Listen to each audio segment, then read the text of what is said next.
많으시네. 아니, 탈모뿐만이 저는 아니라 관심이 전혀 없습니다, 진짜. 어떤 제모 시술이든 굉장히 정확하게 하시는 것이 좋겠습니다. 안녕하세요. 아플 때 찾아보는 씩씩TV 서영균입니다. 박경희입니다. 김혜원입니다.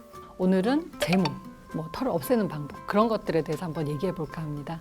털을 깎는 그런 행위가 있고 왁싱을 하는 경우도 있고 그다음에 병원에 가서 레이저 제모를 하는 분들도 있고 또 실면도라는 것도 있어요. 막 이렇게 왁싱과 비슷하게 이렇게 막 실로 꼬아가지고 털을 뽑아버리는 여러 가지 시술이 있습니다. 예. 제가 미국에 연수 갔을 때 이제 미용실을 갔어요. 그럼 거기 일하시는 분이 지금 실을 가지고 와서 이렇게 막 실을 어떻게 하는데 정말 그걸로 이렇게 눈썹을 정리를 해줬어요. 나는 너무 무서웠어, 사실 좀. 네, 그렇게 털을 뽑는 네. 행위가 있고요. 또 최근에 많이 이루어지는 시술인 레이저 제모. 이제 검은 부분에 흡수되는 그런 레이저 파장을 이용해서 검은 부분을 속까지 태워버리는 건데요.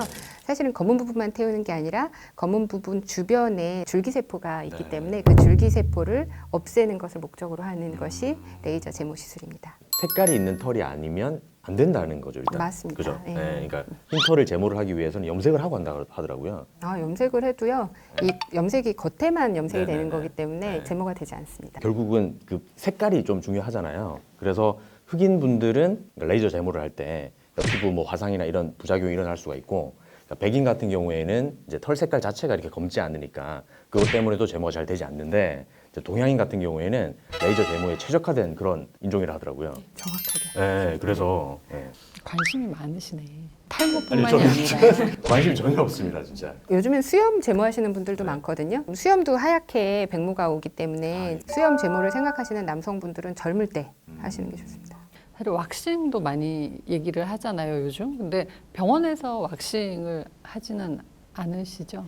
네, 그렇죠. 이제 기본적으로 털을 이렇게 뽑아내는 시술이기 때문에 뭐 어쩌다 여름 한철에 이렇게 해야 된다 그러면 할 수도 있을 것 같아요. 근데 피부가 예민한 예를 들어서 아토피 피부염, 기왕력이 있거나 건조한 피부 같은 부분이 필연적으로 염증이나 모낭염이나 또 2차적인 피부 건조증 이런 게 생기는 시술이라고 생각이 됩니다. 그래서 왁싱은 피하시는 것이 좋고 혹시 만약에 하더라도 전후에 보습제를 잘 바르고 그리고 위생적인 환경에서 특히 이런 비키니 라인이나 겨드랑이나 이런 데는 세균 감염이 흔한 부위이기 때문에 굉장히 조심하시는 것이 좋습니다. 왁싱의 부작용 때문에 뭐 피부과를 오는 그런 분들은 혹시 안 계신가요? 많이 있습니다. 예.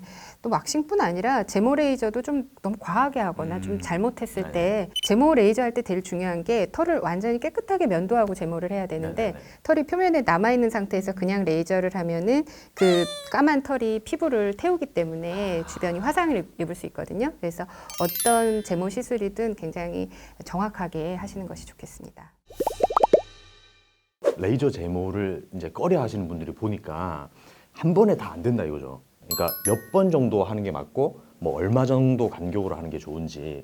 일단 제모의 난이도를 먼저 생각해 보면 네네. 수염이라든지 겨드랑이 이런 털은 두껍고 굵고 주변 피부와의 색깔도 확실히 차이가 나고 이러기 때문에 뭐 4에서 8주 그래서 6주 정도 평균적으로 하고 최소 5번 이상 정도는 해야 그래도 어느 정도 털이 많이 가늘어진 효과를 본다고 합니다. 제가 듣기로 그 레이저 제모보다는 왁싱이 한 2배 이상 아프다 그러더라고요. 아플 것 같은데, 이게. 상상을 해서 네, 그러니까 만약에 왁싱을 해본 분이라면은 뭐 레이저 제모는 쉽게 하실 수 있을 것 같아요. 어떤가요, 실제? 근데 아픈 거는 사실 기기에 따라서도 많이 차이가 있습니다. 그래서 좀 덜 아픈 레이저 기기들이 있고요. 털이 두꺼운 부위, 예를 들어 수염이라든지 겨드랑이라든지 이런 부위가 처음에 훨씬 아프죠. 근데 하다 보면은 통증이 좀 덜해지는 경우가 많습니다. 방금 말씀하신 그 레이저 제모를 할 때 그럴 때 혹시 뭐 다른 부작용 같은 게 없나요? 그러니까 레이저 이제 시술을 할 때. 굵은 털인 경우에는 또 굵은 털에 해당하는 그런 강도와 네. 그 시간을 잘 조절을 해야 되기 때문에 원하는 털은 빠지지 않고 색소 침착만 남거나 아니면 홍반이 생기거나 자극이 생기는 경우가 생길 수 있습니다. 왁싱 자체도 그냥 가정에서 그냥 본인이 직접 하는 사람도 있고, 그러니까 가정용 레이저 제모기가 있어가지고 그거도 사용하는 분이 있더라고요.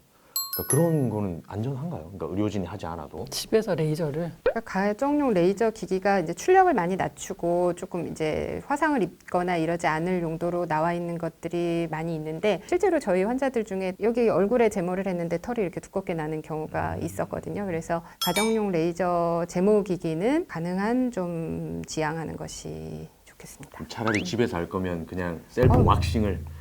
아니 요즘 레이저 그걸 또 제모가 권할 수는 없지.